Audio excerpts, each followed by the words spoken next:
அனைவருக்கும் ஆத்ம நமஸ்காரம். ஆனந்த லஹரியின் அபிராமி அந்தாதி தொகுப்பின் இன்றைக்கு 8வது பாடலின் விளக்கத்தை சிந்தனை செய்ய உள்ளோம். சுக்லாம் பரதரம் விஷ்ணும் சசிவரணம் சதுர்புஜம் பிரசன்னவதனம் தியாயே சர்வ விக்னோபசாந்தையே.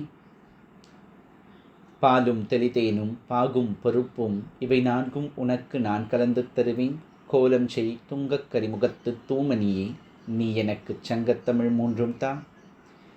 சரஸ்வதி நமோஸ்துப்யம் வரதே காமரூபிணி, வித்யாரம்பம் கரிஷ்யாமி சித்திர் பவது மே சதா.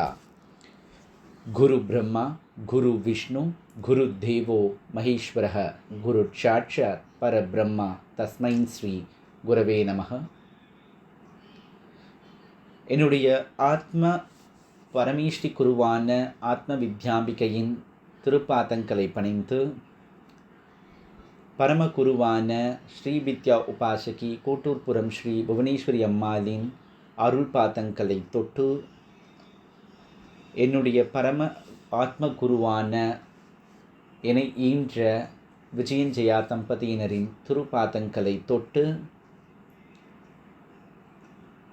ஆனந்த லஹரியின் இந்த அபிராமி அந்தாதி வைபவ தொகுப்பின் 8வது பாடலுக்குள் பிரவேசிக்க இருக்கிறோம்.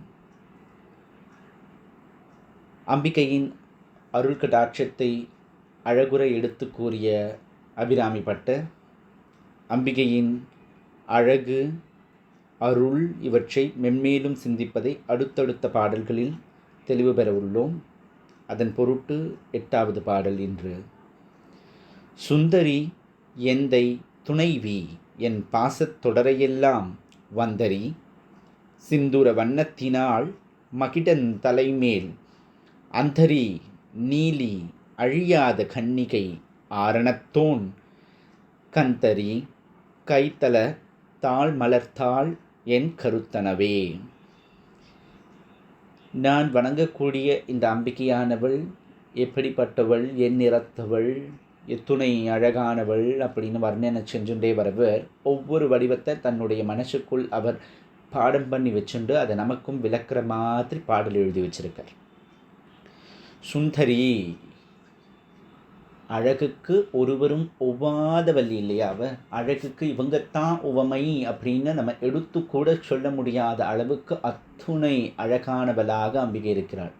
அம்பாள் எப்படி இருந்தா சுவாமி, இந்த கோவிலுக்கு போய் தரிசனம் பண்ணலேன்னு கேட்டால் யாரானு சொல்லுவாளோ, அம்பாள் பார்க்குறதுக்கு லட்சணமாக நன்னா ஐஸ்வர்யராய் மாதிரி இருந்தா அப்படின்னு யாரானு சொல்லுவாளோ? கிடையவே கிடையாது. அதை விட்டு அழகானவள் அம்பிகை இல்லையா, அத்துணை அழகானவள் அம்பிகை. அப்போது அழகு அப்படின்னு சொன்னோமே ஆனால், சுந்தரம் அப்படின்னு சொன்னோமே ஆனால், அதற்கு அதிபதியாக இந்த தாய் இருப்பதனால் சுந்தரி. எந்தை துணைவி, அவ்வளவு அழகாக இருக்கிறவர் யார் அப்படின்னு கேட்டால், எங்கள் அப்பாவோட பொண்டாட்டி, என்னோட அம்மா தான் அப்படின்னு உரிமை கொண்டாடுற மாதிரி அழகாக பாடியிருக்கார். என்ன பாடியிருக்கார்? எந்தை துணைவி என் பாசத்தொடரையெல்லாம் வந்தரி. அப்படி இருக்கக்கூடிய அழகியே, எங்கள் அப்பாவுடைய பொண்டாட்டியே, என்னுடைய அம்மாவே, என்னுடைய பாசத்தொடரை எல்லாத்தையும் அழிச்சிடுமா. பாசங்கிறது எப்படி கயிறு மாதிரி, அது எப்படி துருச்சி துருச்சி துருச்சி துருச்சி முடிச்சு முடிச்சு முடிச்சு போட்டு நீளமாக ஒரு கயிறாக இழுப்பாலோ, அந்த மாதிரி பாசம் அப்படிங்கிறது பந்தம் பட்டு ஒன்றுத்தோட ஒன்று பின்னி பின்னி பின்னி பின்னி நம்மளை அதுக்குள்ளேயே இழுத்து வச்சுக்கக்கூடிய ஒரு சக்தி வாய்ந்த உபகரணம். ஒருத்தர் மேலே பாசத்தை வச்சுட்டோமே ஆனால் அது அதிகப்பட அதிகப்பட, நெருக்கம் அதிகப்பட அதிகப்பட அது தொடர்ந்துட்டே வரும். நல்ல வாலிப வயசில் ஒருத்தரை பார்த்து பாசத்தை வச்ச பின்னாடி நம்ம வாழ்க்கை அவளோட தொடங்கி குழந்தை, பேரன், பேர்த்தி, கொள்ளு பேரன், கொள்ளு பேர்த்தின்னு இந்த பாசத்தொடரானது சங்கிலி போல் நம்மளை தொடர்ந்துட்டு வருமா. இங்கே இருக்கிற சுடுகாடு வரைக்கும் அம்மாவால் துணைக்கு வர முடியும். அம்மா உயிரோடு இருந்து பிள்ளை போவானே ஆனால் அம்மாவால் வர முடியும். ஆனால் அதுக்கு அப்பாலும், மரணத்திற்கு அப்பாலும் ஒரு பாதையை இந்த ஆத்மா கடந்து இன்னொரு உடலுக்குள் பிரவேசிக்க வேண்டியிருக்கு. அந்த பாதைக்கு கையில் விளக்கேந்தி வெளிச்சம் காட்டும் ஒளியாக யார் வருவான்னா இந்த அம்மா தான் வருவாளாம். அதுதான் அவர் அழகாக சொல்கிறார். சுந்தரி எந்தை துணைவி என் பாசத் தொடரையெல்லாம் வந்தரி.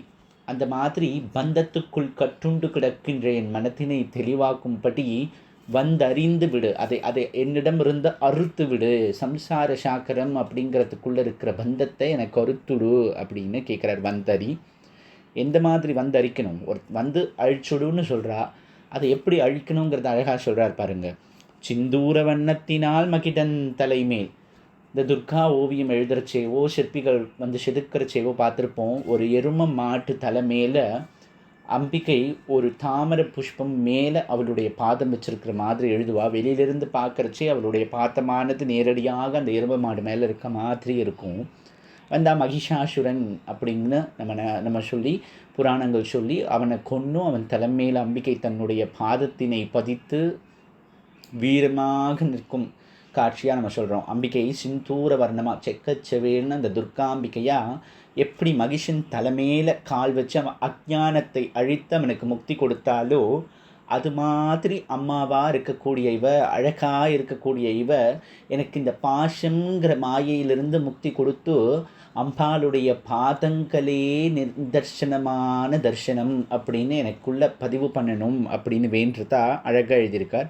சிந்தூர வண்ணத்தினால் மகிடன் தலைமேல் அந்தரி, அந்தத்தினை அறுப்பவள், அதாவது இறப்பு பிறப்பு அப்படிங்கிற அந்தத்தினை அழிப்பவள். அந்தம் அழிஞ்சுடுத்தே, ஆனால் அதுக்கு ஆதி கிடையாது இல்லையா.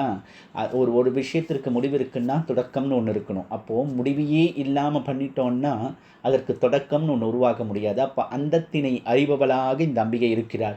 பிறப்பு அப்படிங்கிறத அழிக்கிறோம் அப்படியுமே, ஆனால் அப்போது இனிமேல் பிறவாவரம் அப்படிங்கும் பொழுது அது பேர் அந்தரம் பண்ணுறது, அந்தத்தை அறிதல், அதை பண்ணக்கூடிய அம்பிகையாக அவள் இருக்கிறாள்.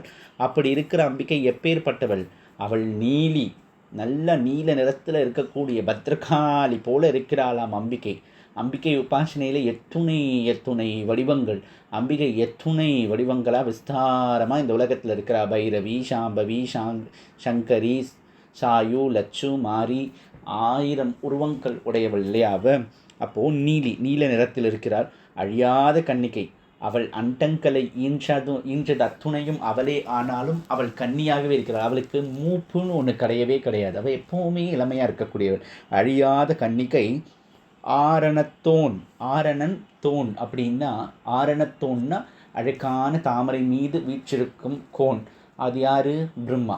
அழகான தாமரை மீது யார் வீற்றிருப்பா? அப்படியே பெருமாள் படம் பார்த்தேலே, ஆனால் அவர் நாராயணராக பள்ளி கொண்டிருக்கிறச்சு அவருடைய தொப்புளிலிருந்து அழகாக ஒரு தாமரை மலர் பெருஷாக வளர்ந்துருக்கும். அந்த தாமரை மீது, அந்த ஆரணத்தின் மீது அமர்ந்திருப்பவனாக பிரம்மா இருப்பார் இல்லையா. அந்த பிரம்மா கந்தரி கைத்தலத்தால் மலர்த்தாள் என் கருத்தனவே. அந்த பிரம்மாவினுடைய கபாலத்தினை கையில் ஏந்தியவள். அப்போது சுவாமி, நீங்கள் பிரம்மாவுடைய கபாலமானது சிவன் கையில் பட்டு அவரை பிக்ஷாடனராக்கி அதிலிருந்து அம்பிகை விமுக்தி கொடுத்து அன்னபூரணியாக அவர் கையில் கிடந்த அந்த பிரம்ம கபாலத்தை, அந்த ஓட்டை கீழே தள்ளினால்னு தானே வரலாறு. அம்பாள் அதை தான் கையில் கொண்டு தரிச்சிருக்கான்னு சொல்கிறீரே. ஆமாம், சிவன் கையில் இருந்தது அப்படின்னா சிவனுடைய சரிபாதி சக்தி இல்லையா. அவர் இடக்கையில் தானே அதை ஒட்டின்றது, வலக்கையில் தான் அவர் சூலம் ஏந்தின்னு இருந்தாரே. அப்போது அம்பிகை தன் கையில் அல்லவா பிரம்மனுடைய அந்த தலை சிரசை கையில் ஏந்திருப்பா. அப்போ கந்தரி கைத்தலத்தால், அந்த மாதிரி பிரம்ம கபாலத்தை கையில் கொண்ட அழகான மலர் போல பாதம் கொண்ட நீல நிறமுடைய அந்த அம்பிகையை நான் பணிக்கிறேன் அப்படிங்கிற மாதிரி இந்த பாட்டினை நிறைவு செய்திருக்கிறார். சுந்தரி எந்தை துணைவி என் பாசத்தொடரையெல்லாம் வந்தரி.